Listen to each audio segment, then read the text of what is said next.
అహంకారం ఓడింది, పట్టుదల గెలిచింది. ఒక అందమైన అడవిలో ఒక కుందేలు మరియు ఒక తాబేలు ఉండేవి. కుందేలు చాలా వేగంగా పరుగెత్తేది.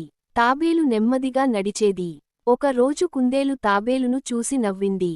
నీలా నెమ్మదిగా నడిచేవాడు ఈ ప్రపంచంలో ఎవరూ ఉండరు అని ఎగతాళి చేసింది. తాబేలు నవ్వుతూ చెప్పింది, అయితే మనం ఒక పందెం పెట్టుకుందాం. ఎవరికి గెలుపు వస్తుందో చూద్దాం. కొద్దిసేపటికి కుందేలు వెనక్కి చూసింది.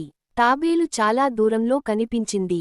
ఇంత దూరంలో ఉంది, కొంచెం విశ్రాంతి తీసుకున్నా పర్లేదు అని అనుకుని ఒక చెట్టు కింద నిద్రపోయింది. చివరికి తాబేలు గమ్యానికి చేరుకుంది.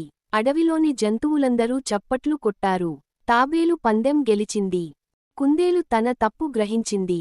తాబేలు చెప్పింది, వేగం కంటే పట్టుదల గొప్పది. అహంకారం ఉంటే ఓటమి తప్పదు.